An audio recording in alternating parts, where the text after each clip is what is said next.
Introducing Noteable ABA, a groundbreaking new data collection and analysis suite for the Noteable behavioral health platform. Designed with the input of a team of board-certified behavior analysts, Noteable ABA has already been proven to reduce downtime in a session, improve data accuracy, ensure a high level of treatment fidelity, and result in better client outcomes. In this video, you will have the opportunity to hear from 2 licensed behavior analysts about their experience with Noteable, and you'll get an in-depth look at some of Notable's key features for ABA, like individualized treatment planning, streamlined data collection, robust graphing capability, and customizable report templates. Noteable is raising the bar for the practice of ABA, giving behavior analysts a better set of tools for helping their clients reach their goals.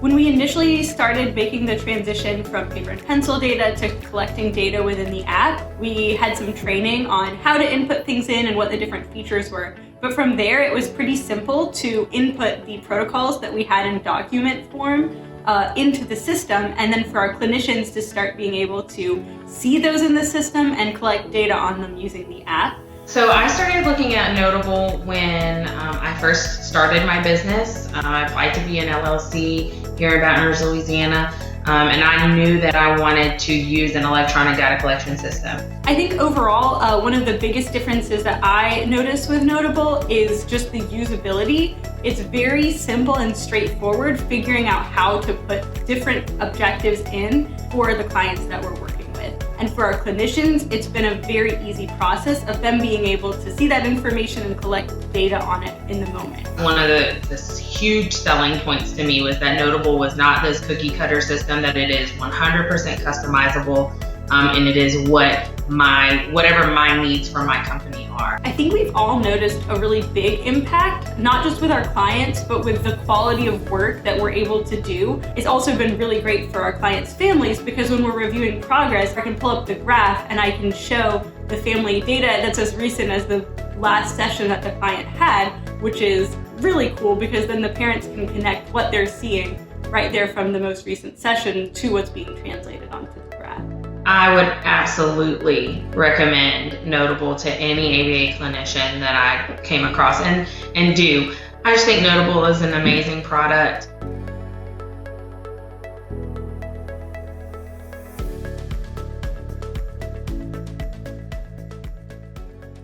Hi, I'm Tara Dautel, a product specialist here at Noteable. Today I'm going to give you a tour of some of Notable's exciting new features for ABA. Here at Noteable, everything we do is with simplicity in mind. I'm going to start by demonstrating how simple it is to set up an individualized treatment program with the behaviors and objectives you want to work on. Then I'll show you how the mobile app makes it easy to collect data in session and what it looks like to sync collected data right into a clinical record. Finally, we'll take a look at some of the graphing capabilities Noteable provides and wrap up by showing you how to produce and share custom reports with graphs included. Let's talk about behaviors and objectives. With Noteable, each client's treatment plan is individualized. We have our objectives, which are utilized to design and prescribe treatment. We also have behaviors, which are used to measure purely behaviors for clients. With that, we can take a minute to review some of Notable's measurement type options for those objectives and behaviors. For Mallory's behavior of aggression, I noticed the type of measure would be rate. If I select Edit, I can now adjust my short name for this behavior and operational definition. I can also take a look at all of my options for measurement type and select the one that would work best for collecting data on this specific behavior in session. For Mallory's behavior of screaming, we can see duration was selected as the measure rather than rate. On to objectives. Let's start with our percent of measured opportunities for alternative choice. When I go into this objective, I'll be able to see that measurement selection as well as how many trials we are looking for throughout each session. I can also see the mastery criteria, which will outline what my percent of measured opportunities data needs to look like in order to progress with this objective.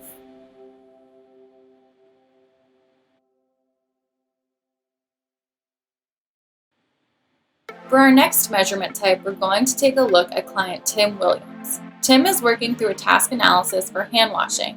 When I take a closer look at this objective, I'll see the same template as my previous objective. However, since this is a TA, we will need to include all steps for that analysis to collect data on. Since this is baseline, I have each step open for collection. With Noteable, I can control which steps in my TA are open with forward or backward chaining throughout my objective phases.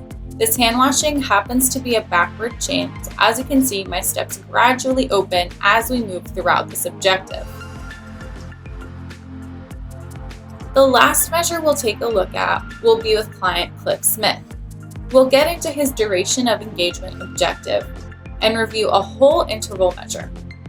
We see the measurement selection here, which will prompt you to include an interval length for this objective's data collection. My interval length will remain the same throughout this objective, but as my client progresses, we will adjust the observation length in the phase editor. We can see that starts with 5 minutes, then 6, continuing to increase until we reach our goal of a full 10 minutes. When we create our objectives for client treatment plans, Noteable also takes into account setting up targets, target sets, and phases. We'll jump into this one-word request objective for an example. Here we can see the plan for this objective to move through baseline, intervention, and maintenance phases. Each target is situated in its own row and labeled accordingly. We have 5 target sets for intervention, and those same target sets planned out to generalization. My generalization target sets have available targets of mom and dad, so I can identify specifically who was being observed when taking my data. A huge benefit to Noteable is its ability to run concurrent generalization phases, meaning once we get this first target set juice to maintenance with a clinician, we can start baseline trials and generalization for that same target set. While in intervention with the clinician, we move on to the baseline data for our next target set, chips. We can repeat this process as we continue through the objective, moving along intervention and respective generalization data for different target sets at the same time. Additionally, we can organize phases with Notable's drag and drop feature to ensure our objective is mapped out as accurately as possible. For example, when taking baseline data for chips, I notice my client only needs partial echoic prompting rather than full. I can go ahead and adjust my prompt fading schedule to reflect that adjustment. Our date located at the top of each objective will let us know when this objective was opened. This is the same process for each phase within the objective. Looking at baseline, I can tell data collection was opened as of March 22nd. From there, we opened the first intervention phase on March 29th. Once we progress to partial echoic prompting, I'll need to go into that phase editor and set the date I want data collection to begin. I will not be able to start collecting data in this phase until that date is set. The last piece I want to review for objective planning are these prompt codes.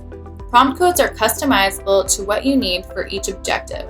For one-word demands, I've selected incomplete, fully echoic, partially echoic, and independent. As my objective moves through phases, I can change what is considered a passing prompt code for my data.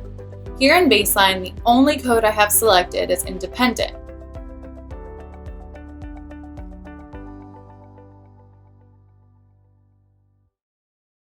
However, after I've completed baseline and moved to my first intervention phase of fully echoic prompting, my passing codes will need to be adjusted. I now have fully echoic, partially echoic, and independent all considered passing codes for this phase. As I move through my objectives, I can fade my prompt codes to reflect what is considered passing at that stage of my objective, until eventually the only successful code will be independently verbalizing that one-word demand. Each of my objective phases are clearly marked in my client's data graphs. I can see data collection for the first phase started on March 19th. The following phase opened on March 29th and is easy to see with the phase change line presented in the graph. The data was first collected for this phase on March 30th. As we noted, each phase will appear in the same graph but be marked with a phase line once there are changes. With that, each target set will appear as its own graph under the objective. Next up, we're going to take a little bit of a closer look into Notable's mobile data collection. The Notable app prescribes the data capture controls for a session based on whichever measurement type was selected for each objective and behavior. It's easy to start and stop timers, increment counters, and track skill acquisition attempts with one hand while still staying engaged with clients. Let's get started with some session planning for client Cliff Smith.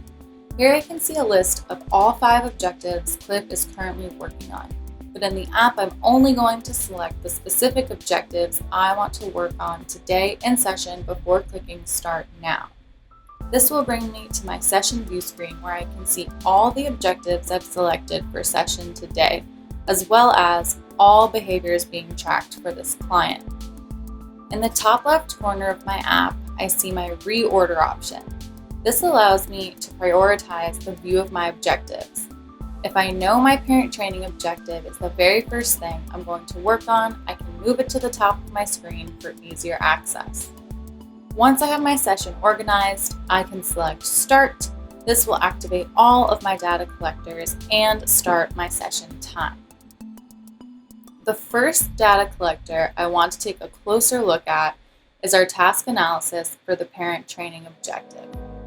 Once I select Start Task Analysis, all of my TA steps will appear and I can collect data as I observe in real time.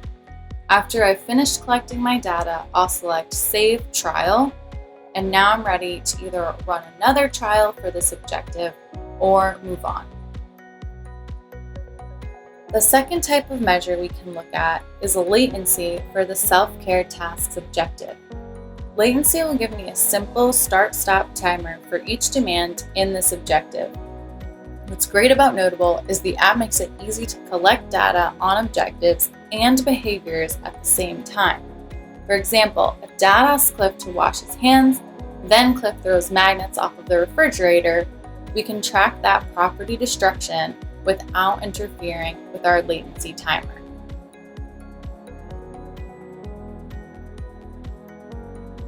Next up, we have whole interval data collection for the duration of engagement objective. We can see here that the observation time is currently set at 5 minutes with 1-minute intervals.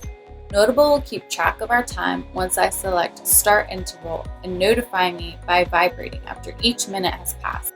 While Cliff is working on duration of engagement, if Dad engaged in differential reinforcement, I can go to my task analysis and enter that second trial data while my whole interval timer continues to progress. Again, my behavior trackers are always available. If Cliff becomes non-compliant, I'm going to start tracking that behavior without disrupting objective data. So I went ahead and selected Start. While I'm tracking non-compliance, my whole interval timer will notify me that 1 minute has passed. I can go ahead and select my negative prompt code since the client is engaging in maladaptive behavior and my timer is already continuing on to the next minute. In the meantime, Cliff has started to comply. I can end my behavior timer. I can also go ahead and select my negative prompt code for that second interval since non-compliance was still happening when it started. The last measure I want to review is our percent of measured opportunities for the functional communication training objective. This is going to show us the prompt code options that are assigned to this objective. Each objective has this drop-down option where I can review my full objective, measurement type, operational definitions, mastery criteria, procedure, which will identify my prompt codes in more detail, and suggested trial count all the way at the bottom. So if I needed a refresher on my prompt codes, I just reviewed the objectives procedure in detail, and now I know for sure I'm looking at independent, gesture, model, partial echoic, and full echoic as my choices for data collection. So if Cliff is visibly starting to become frustrated, I can give a verbal start to how he could ask for a break. He successfully asked afterwards. I can collect that as partially coic, and we're ready to continue. I know my whole interval timer is still going. I'll enter my data, and we're going to fast forward to the end of this session. So here we are at the end of session. All of my data is collected. I'm going to select End at the top of the screen. The app will ask me to make sure I definitely want to end session. Yes, I do. I noticed that some of my behavior counters were still at 0. It wants to make sure it should send 0, and I didn't just forget to enter that. Yes, send 0. My session data has now been sent to Noteable. We're going to head over to this case note for the session we just completed. The case note template is up under Save Mobile Session. I can select my session from today. Immediately, all of my data appears in my case note. I'll read through it to make sure everything looks good. I have my behaviors at the bottom. For my rate data, I'm just going to make sure I have use session duration selected. Back to the top, where I'll type in any anecdotal notes. So for this session, let's see, the clinician was at the client's home, the client was there, and so was client's dad. Perfect. We click to finalize, and there is our complete case note from today. Here we are back at the Objectives tab, ready to start looking at our data graphs, which are going to be updated with all the data we just put into that case note. We can see our March 30th date already in here for duration of engagement. Our PTO graph has also been updated. We can see specific data points for each step of our task analysis. Those steps are clearly labeled and color-coded at the top of the graph. There's also a phase line here for March 26th, letting us know that this is when the objective moved from baseline to intervention with dad running it at home. There's also this event line plotted between sessions on March 25th, and that is there to let us know the client had a medication change on that day. If we move back to the top of the graph, we can look at some viewing options for our data. Right now, we have all of our TA steps separated out. If we wanted all of those steps presented as a whole, we could aggregate the steps to bring it all together. View the graph a little bit cleaner, and there is even the option to bring in trend lines to assist with analysis. Noteable allows for the customization of all clinical reports. Let's take a look at building an ISP for client Mallory James. By selecting Add ISP, I'll open my report template. Noteable will automatically pull in relevant data, and I'll also have the ability to customize each section. Now I can see my client's goal and all the details around it, including their data graphs for objectives. If there are graphs I haven't collected data on yet, I can remove them. So now set 1 is all that is visible for objective 1. I can go ahead and repeat this customization process for each of my objectives throughout the ISP. My last objective is this task analysis. We can leave the steps individually plotted and named at the top of the graph for a very detailed breakdown, or I can aggregate my steps for a simple combined view of progress on this objective. Once I've made my customizations and reviewed the details in this report, I can go ahead and stamp my signature. I'll include the date, and then I'm ready to finalize. I can now review my finalized report in Noteable, but I also have the option to print, fax, and/or export this report moving forward. So we defined our individualized treatment plan, collected data in session, and pulled it right into the clinical record, analyzed the data in graph form, and included graphs in our reports. I hope you enjoyed this demonstration of Noteable ABA. Thank you for watching this introduction to Noteable ABA, part of the Noteable Behavioral Service Platform. If you want to find out more about Noteable, including how it can help you better manage your whole practice, go to www.notablenow.com.